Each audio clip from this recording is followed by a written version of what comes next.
Zdajle sem v enem prav posebnem vinogradu. Tale trta pa ni namenjena vinu, ampak eni prav posebni pijači, ki se lahko imenuje s posebnim imenom samo, če nastane tukaj. Pa ni šampanjec.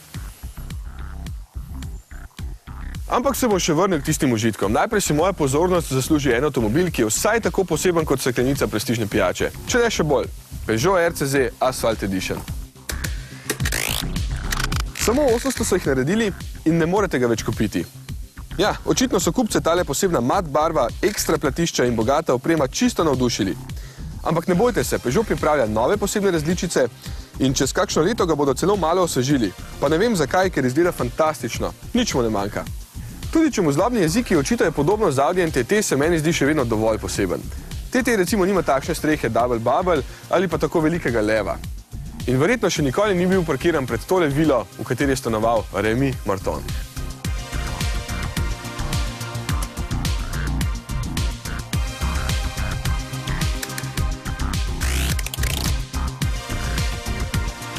Takšni športni malčki veljajo za zelo neudobne avtomobile.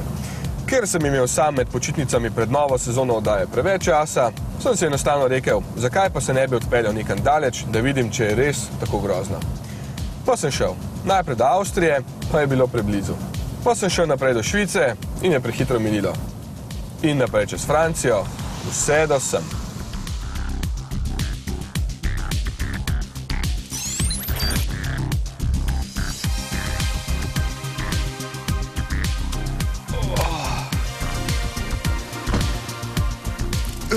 Evo, tole je Atlantik. Očitno je še oseka, vsi še spijo. Ampak tjale ne bo več šlo naprej. Zdaj sem 1527 km od doma, do sem pa sem se vozil 18 ur. Lahko bi si sicer kakšne 3 ure manj, če bi šel čez Italijo, ampak bi bila tista pot še kakšnih 100 evrov dražja, pa že ta ni bila poceni. Do sem porabil 270 evrov, pa je Peugeot z 200 konji v povprečju popil le 6,8 litrov bencina na 100 km.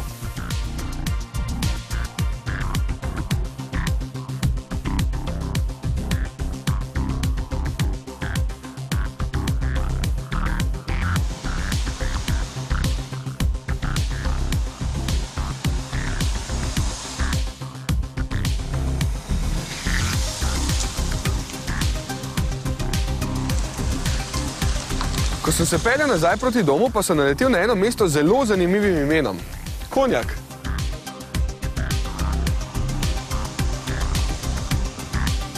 Ja, mesto, ki se imenuje po eni fini in prestižni pijači.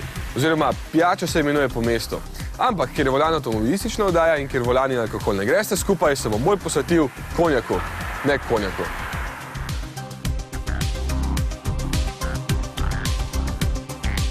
Evo, tole je prostor, kjer se vse skupaj v bistvu dogaja. Tole je velik 25 hektolitrski kotel, v katerem kuhajo vino in iz katerega po dnevu in pol priteče 70% destilat, ki ga poetično imenujejo ODV, voda življenja. Tega so v bistvu pričeli kuhati ravno, ko sem šel včeraj od doma. No, seveda pa to še ni konjak. Vsaj 3 leta se mora starati v teh hrastovih sodih, preden ga sploh lahko dajo na trg. No, ni pa to najstarejši konjak. Nekateri so lahko stari tudi do 200 let in to daje takšen prestiž tej močni alkoholni pijači. V tej destilarni se recimo z njim ukvarja že 4 generacije.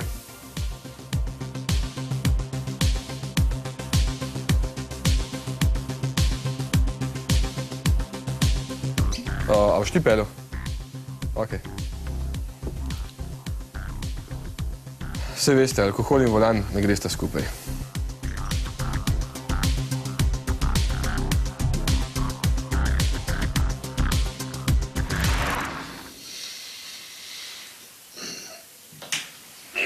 Stari, celo noč mi je hodil konjak po glavo. Ali ne? In ker že dolgo nisem spal, sem se ustavil še v enem krasnem hotelu Domaine de Broglie, kjer je večina vsega v znamenju konjaka. Tam čez imajo na primer svojo destilarno, tukaj pa je ponudba pestra kot malo kje.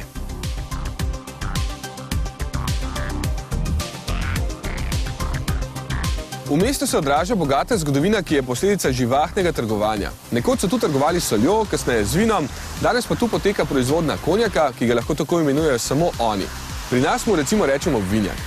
Med vožnjo po Konjarku boste videli krasne stavbe, ki so jo izgradili med 15. in 18. stoletjem, nekaj muzejev, poleti, ko je tukaj največ turistov, pa je skok v Atlantik le 3/4 ure stran.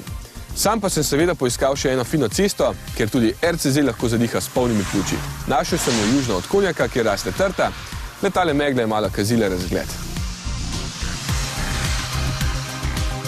Turbina z veseljem pomaga 1,6-litrskemu agregatu do 147 kW največje moči in 275 Nm navora, če ga pohodite do konca. Do 100 km/h pospeši v 7,5 sekunde, tako da vas z zmogljivostmi ne bo razočaral. Sam pogrešam še malo več občutka na volanu, kar je težava vseh takšnih avtomobilov, ki imajo turbomotor in pogon spredaj. Pogon zadaj so le pobožne želje. In škoda, da se niso oblikovalci bolj potrudili in naredili bolj posebno še notranjost, ki je tako skoraj enaka kot pri ostalih običajnih Peugeotih. Ob takšni zunanjosti bi se to res spodobilo. Je pa preglednost nazaj po zaslugi ogromne šipe odlična in prostora za dva povsem dovolj. Za 4 pač ne, kot pravijo pri Peugeotu, in podvozje je na slabih cestah precej neudobno in glasno. Ampak, če realno pomislim, po tem avtu sedim že 2 dneva, pa me še vedno ne boli hrbtenica in noge še vedno delujejo. Očitno se tudi s takšnim privlačnim športnim avtomobilom, kot je Peugeot RCZ da. Še več takšnih, prosim.